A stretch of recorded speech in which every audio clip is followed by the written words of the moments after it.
आज कुंडली के द्वादश भाव का वर्णन बता रहे हैं हम आपको। द्वादश भाव से जातक के वाम नेत्र का विचार किया जाता है। दूर की यात्रा, अपव्यय, द्रव्य की हानि, कारावास, दंड, गुप्त शत्रु, व्यय का विचार, मुकदमा, कलह एवं क्रूर ग्रहों द्वारा बाएं नेत्र की बीमारी का विचार इत्यादि का विचार द्वादश भाव से किया जाता है। इसमें शनि कारक होता है। यदि द्वादश भाव का मालिक अच्छे घर में बैठा है, शुभ घर में बैठा है, अथवा द्वादश भाव पर द्वादश भाव के मालिक की दृष्टि हो अथवा अन्य किसी ग्रह की दृष्टि हो, तो इसके जातक के ज़्यादा खर्च करने में प्रतिबंध हो जाता है। मुकदमा इत्यादि में राहत मिलती है। कोई विशेष खराब कार्य, अपव्यय के कार्य नहीं हो पाते हैं।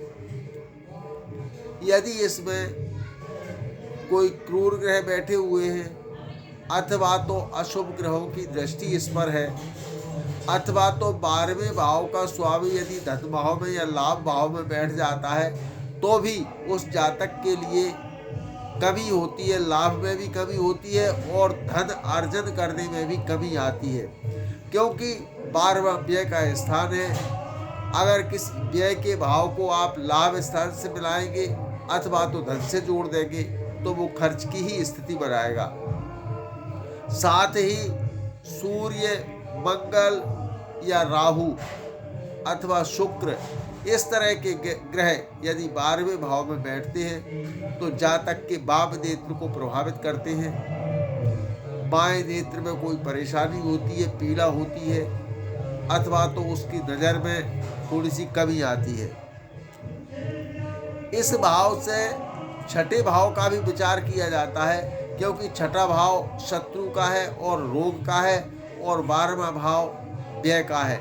यदि छठे भाव के मालिक की दृष्टि यदि 12वें भाव पर पड़ती है अथवा 12वें भाव की मालिक की दृष्टि छठे भाव पर पड़ती है, तो ये आपको बीमारी से खर्च करवाएंगे, शत्रुओं में खर्च करवाएंगे और गुप्त शत्रुओं को और गुप्त रोगों को इकट्ठा करेंगे या गुप्त रोग करने में ये सहायक होंगे। इसलिए इसमें यदि शनि ग्रह है तो वो कारक है, क्योंकि ये व्यय का भी नाश करता है, शत्रुओं का भी नाश करता है और रोग का भी नाश करता है।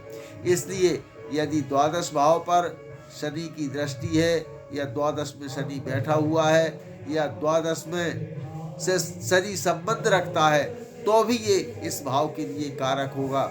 इसलिए हमारे दर्शकों से हमारा निवेदन है, कृपया वो अपनी द्वादश कुंडली के द्वादश भाव की जानकारी रखें और यदि इसमें किसी ग्रह की खराब स्थिति है तो उस ग्रह को संभालें, उसका उपचार करें, उसका जाप दान इत्यादि करें, जिससे इनके लिए लाभ की स्थिति बन जाए और द्वादश भाव में जो जो कष्ट माने गए हैं या बताए गए हैं उन कष्टों से निवृत्ति हो जाए और उसका शुभ फल मिले। इस द्वादश भाव के लिए पणफर भाव कहते हैं, त्रिक भाव भी कहा जाता है और साथ में इसको दुह स्थान भी कहा जाता है, क्योंकि जीवन में यदि अपव्यय होगा तो वो अपने जीवन में दुख का भी कारण बनेगा। इसलिए इसको दुह स्थान भी कहा जाता है।